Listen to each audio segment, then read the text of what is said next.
Well, if we're having more of the same of what we had today, that's fine with me. If we could warm it up about 10 degrees, it'd be great. You got it over the next couple of days. Wow. So all you got to do is ask. Put a little request in. I think we should move the news set outside for tomorrow. What do you think? I'm ready. An idea. It's going to be that kind of very chilly though tomorrow morning again. Across the area this morning, very, very cold. Here's a check on the Wisconsin low temperatures. And at Phillips this morning, believe it or not, the coldest spot in the nation at 25 degrees. Phillips, Wisconsin. Wow. Every place else across the northern half of Wisconsin, mainly in the 30s, at 28 degrees at Marquette in the Upper Peninsula. Officially in Milwaukee at Mitchell Field, 43 degrees, although our Cedarburg observer reported a low temperature this morning of 38. Down to 37 at La Crosse, at Wausau, Stevens Point, and also at Eau Claire, 38 at Rochester. We'll see a repeat of this again for tomorrow morning, but then slightly warmer temperatures for tomorrow. Now, the sunshine has really helped. Here's a check on 5 p.m. temperatures across Wisconsin and the upper Midwest. Just about everybody in the 60s. A little bit cooler here, of course, near the lake. 59 at Chicago's O'Hare Field right now, but 69 at Rockford, 65 at Madison, 56 at Marquette, 61 Ironwood. So very pleasant readings all the way around. And our winds will slowly begin to shift around to the south and southeast for tomorrow and then into Thursday. So that's where the gradual warm-up comes. Very stormy to the south, though, but across the upper Midwest, very quiet. A few showers in eastern South Dakota, but that's about it as far as showers close to us. Down to the south, though, more heavy storms from about the Denver area through the panhandle of Texas and Oklahoma, then down through the southern Mississippi Valley, the Ohio Valley, and some heavy storms now across Boston and New York, where a severe thunderstorm watch remains in effect for that part of the country. Around here, though, still quiet. Officially in southeast Wisconsin now under sunny skies. 56s at Mitchell and Timmerman, 54 here at TV6. The official high today at Mitchell, 57. The low this morning, 43. The dew point, 40. Humidity is low, 55%. Winds still off the lake, northeast at 10. The barometer steady, 30.17. For the rest of tonight, what else? Clear and cool, about 45 right in the city, down to 40 degrees if you're in any lakeshore counties, down to 37, 15 miles or more inland. Then for tomorrow, a nice one, sunny skies, about 60 along the lake, 10 miles or more away from the lake, up to 70. East to southeast winds, 6 to 12. Then for tomorrow night, fair and cool, lows in the low to mid-40s, and a great-looking extended outlook right through Saturday, sunny to partly sunny, Thursday, Friday, and Saturday, 70 on Thursday, the mid-70s for Friday and Saturday. That's all I can say, huh? Right. Thanks. That's all you have to say. That's it. You know, each of us has a pet peeve that drives us right up the wall. Tom Hooper is here to talk about that today, Tom. Well, Mike, I'm going to do more than talk about it. I'm going to show it to you. One of my pet peeves is to drive into a supermarket parking lot, pull into an empty space, and find that a grocery cart is blocking the way. My first impulse is to blast it across the parking lot. But instead, you get out, move it, so you can park. It seems that grocery carts are taking over shopping center parking lots. They block your parking, they dent your cars, and if you don't catch them, they'll take off on their own. Some stores, like Century, have installed cart corrals on the parking lots, and that has helped. But store manager Dale Collins says the carts still get away, and they are expensive. Our replacement on shopping carts for last year was about $2,300. The last 2 years it was about $3,900 that we lose just in shopping carts. What happens to them? Boy, I wish I knew, you know. They just disappear from the lot. Some of them end up like this, dumped into a creek by vandals. And at $75 a cart, that can add up. An average supermarket has around 185 carts in operation. The super warehouse stores may have as many as 500. And the $3,000 to $10,000 a year each store spends replacing or repairing the carts ends up on your grocery bill.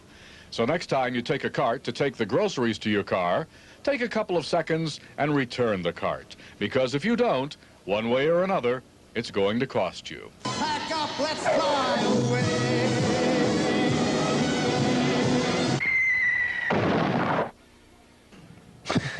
I hope that wasn't your car there.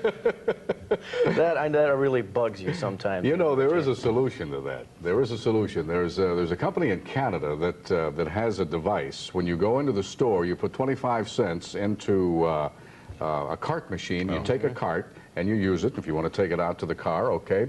But you don't get your 25 cents back until you return the cart. That would do it. Sure. Okay. They don't have any losses. Thanks very much, Tom. You know, got to move on. A lot of Milwaukee Brewer fans are wondering what's going on with their team. Well, Tom Pippins talks with a man next who might have some answers in sports.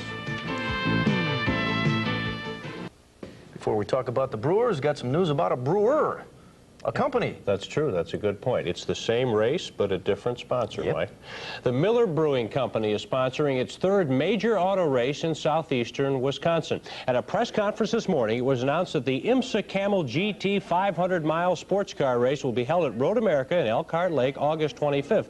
The race will be renamed the Lowenbrow Classic with an estimated purse of $150,000. Al Hobart is the defending champ. One game this afternoon, National League 5-2 Cincinnati over the Cubs, who were threatening in the 8th. And the Brewers, with Teddy Higuera, try again at Cleveland tonight after baseball's first postponement of the season Monday evening. Speaking of the ball club, I asked General Manager Harry Dalton a few questions at the stadium the other day, questions I thought you fans might ask given the chance to do so.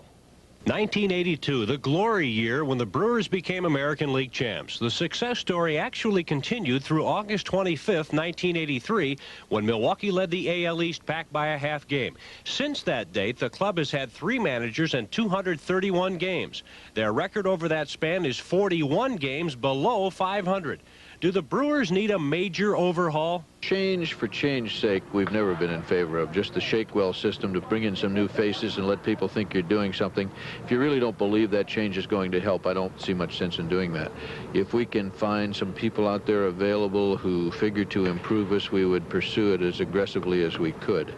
For the most part today, we find that the trade market is slow and the type of player we want is generally not available to us. Rollie Fingers is 38 years old. Ben Ogilvy is 36. Cecil Cooper is 35. Ted Simmons the same.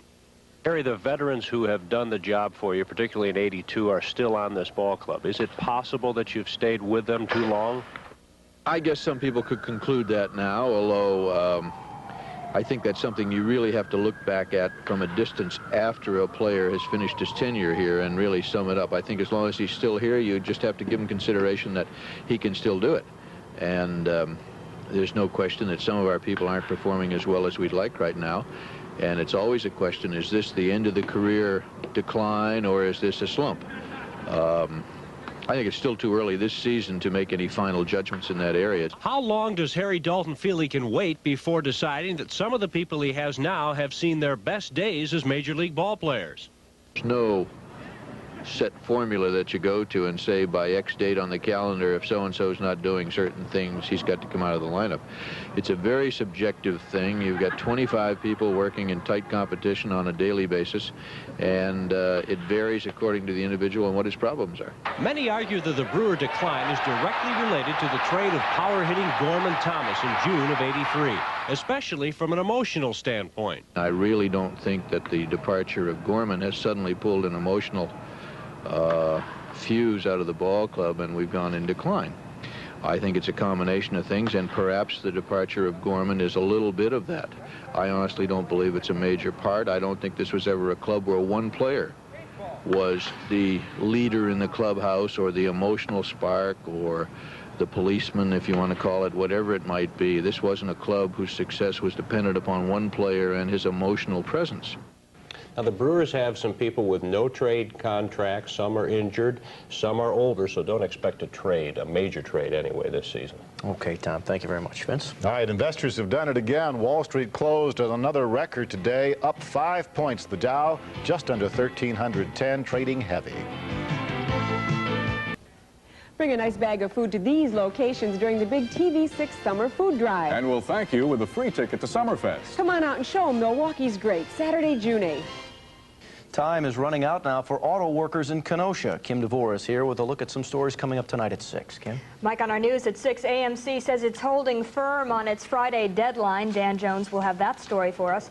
Also at 6, the Lacey family seeks an out-of-court settlement and will take you to the zoo for a new exhibit. All right, Kim, thank you very much. That's our report today at 5 o'clock. Sectuplets in California. That story next in the CBS Evening News. Good evening. This is the CBS Evening News. Dan Rather reports.